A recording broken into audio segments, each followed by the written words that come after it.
I'm going with Terence Crawford. You know, big weight jump, a dangerous fight, but somebody's got to prove to me that they can break Terence Crawford's will. I think Canelo could hurt Crawford. Crawford's, first time in that division and jumping 2 divisions. He knocks him the hell out. Canelo doesn't finish these guys, and he doesn't look good beating them. Shout out to the judges.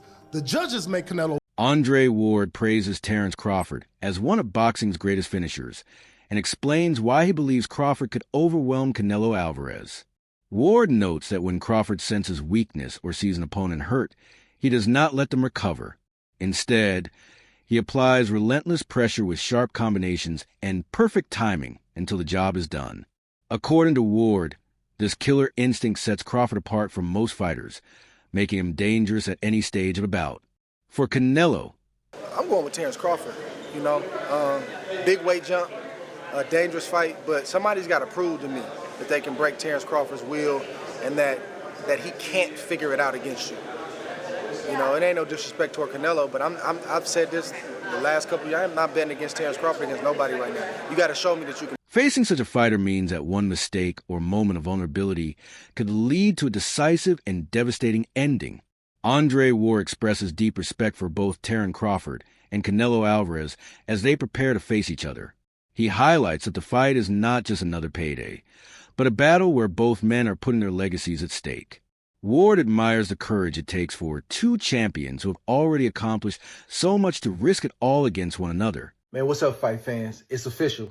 I'm going to be the 3rd man ringside calling the Canelo Alvarez-Terence Crawford fight September 13th at Allegiant Stadium. I'm excited to be a part of this event. I'm excited to be ringside calling this great card and this great matchup. Historic event for many, many reasons for both fighters. Super middleweight supremacy on the line, legacies on the line, your namesake and reputation is on the line. And I just take my hat off to both of these fighters for putting everything on the line late in their careers the way that they are. This is rare, and it's becoming more and more rare in boxing. Guys don't want this kind of smoke. They really don't want to face another counterpart that can ruin everything that they've built. And it really don't matter how much money's on the table for a lot of guys. They'd rather take a lesser risk for less money than to risk everything like these 2 fighters are doing. So I take my hat off to them. And I also want to give a shout out to Turki Al-Sheikh for all that he's done to put this fight on. Dana White for all that he's done to put this fight on. And one more person that stays out the way and you don't really hear a lot about, but that has done a lot to make this fight happen as well. And that's my brother, Nick Khan. He just gets stuff done, man. And I want to thank him and shout him out as well for getting this done. So I see y'all in Vegas, man. Part of me wants to be home watching this fight in street clothes, but I got to take the street clothes off. I got work to do. I got to put that suit on, get ringside with John and Max, and call this fight like I know we can. Huge event, huge implications, historic night, and I'm happy to be a part. I hope to see you in Vegas at Allegiant Stadium. If not, man, tune in live on Netflix. He explains that such matchups elevate the sport of boxing by giving fans a true clash of greatness. For Ward, this fight represents the best of boxing, and he genuinely appreciates and admires both fighters' commitment. Robot Garcia shared his view on Canelo Alvarez. He emphasized that the Mexican champion has not been at his sharpest in recent outings. Garcia pointed out that Canelo appeared slower in both his hand speed and footwork, which made him look less dangerous compared to his prime years. 2 divisions where he only had 1 fight at 154 and didn't look his best either. So there's a lot of questions, about that. And that's why a lot of people think Canelo is going to knock out Crawford. But I'm probably one of the only ones that I do give Crawford a chance. Yeah. I think Crawford could pull it off. Crawford is very talented. He's very fast. He's very smart in the ring. So I think a perfect fight, Crawford could pull off a decision. Mm-hmm. Okay. I think he could win a decision. I don't pick him. I wouldn't put my money on him winning because it's a very dangerous, risky fight, especially with Canelo being so strong. But Canelo's last few performances, he's looked slow, flat-footed, looking for 1 punch at a time. And if that's the Canelo that fights Crawford, Crawford could win a decision. Crawford could outbox him, could outsmart him, could land 3-4 punch combinations and move and win a decision. So do I give Crawford a chance? 100% think Crawford could pull it off.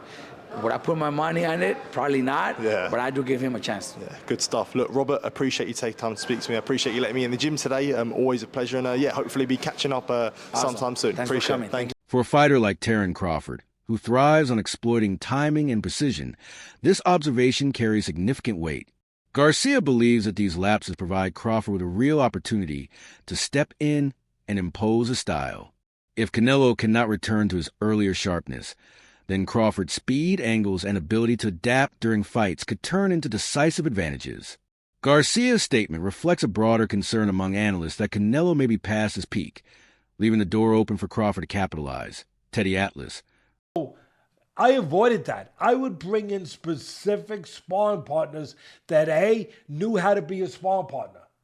Yeah, if I wanted something, I went over to him before the day started. Listen, I want you to do this. All right. I'm paying him. I have the right to do that.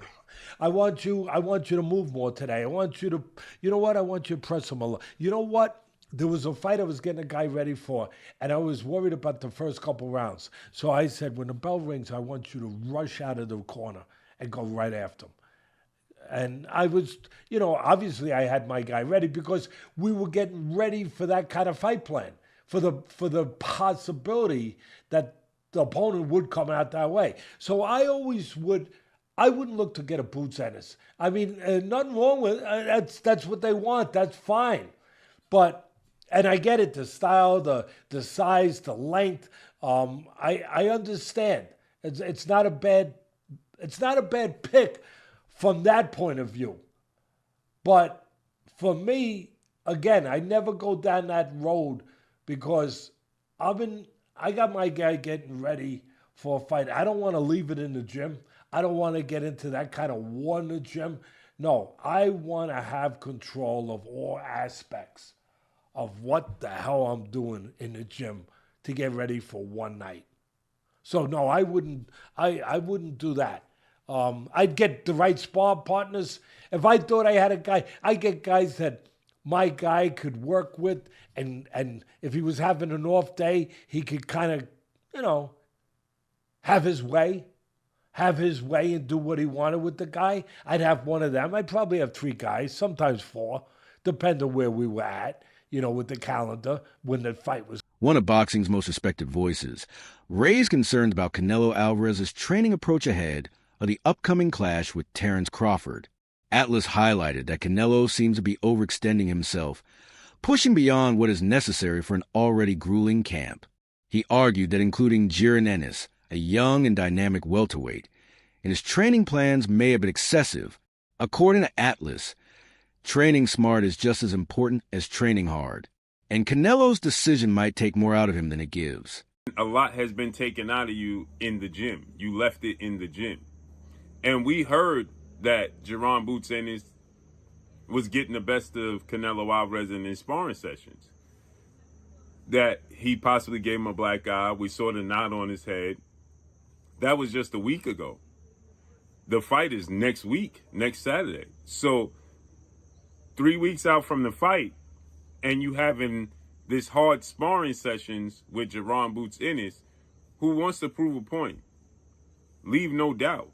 Jaron Ennis is going into those sparring sessions not just to be a sparring partner, but to gauge where he stands against a legend and a Hall of Famer and a superstar like Canelo Alvarez, to understand where he can get better and understand that he can actually compete on that level. So make no mistake about it. Jaron Boots Ennis wasn't in there to lay down. Now, he had a job to do. He was there for a specific reason, which is to give Canelo looks that Terence Crawford could possibly give him. But you best believe, in those sparring sessions, he gonna give what he have. He gonna test the waters to see where he stands, right? Not just to help Canelo, not just to be a dummy. There's a reason you bring in a high-profile fighter. And so Teddy Atlas believes this is a huge mistake on Canelo Alvarez's part, because now he has possibly left it in the gym.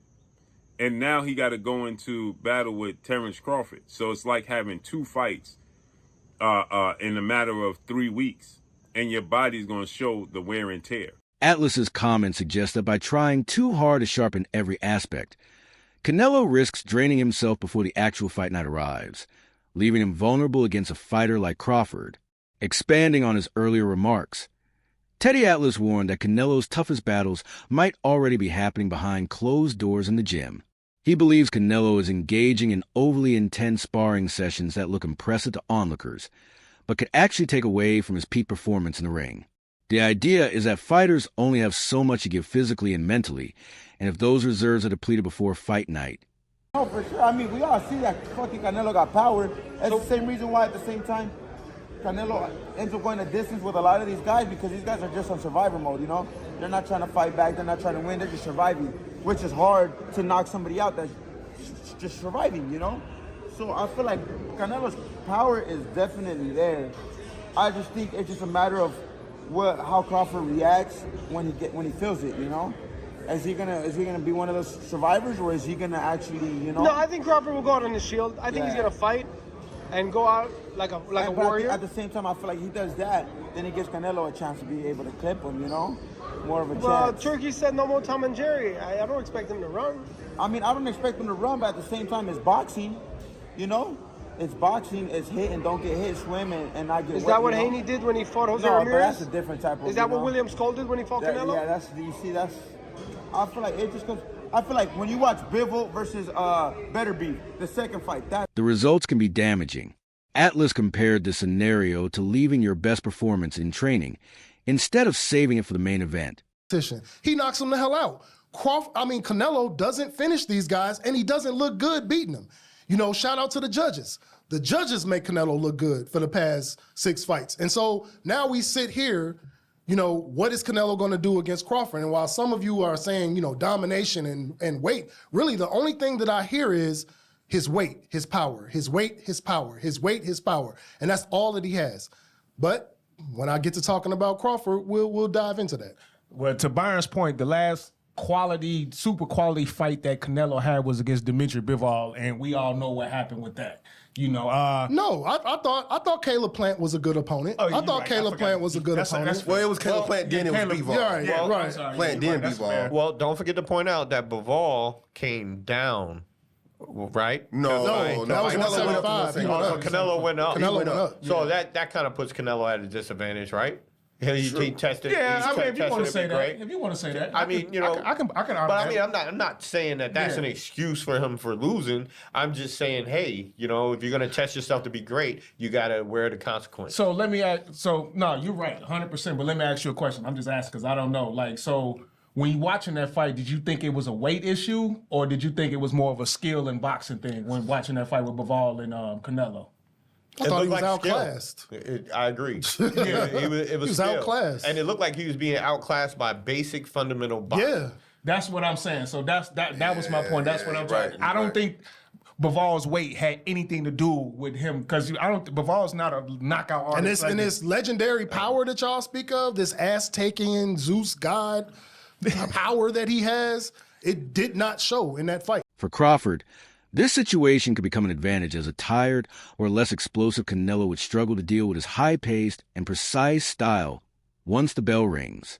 One of the central themes in analyzing this fight is Canelo Alvarez's enduring punching power. Even when he looks slower or less mobile, his ability to deliver crushing shots. I favor Canelo,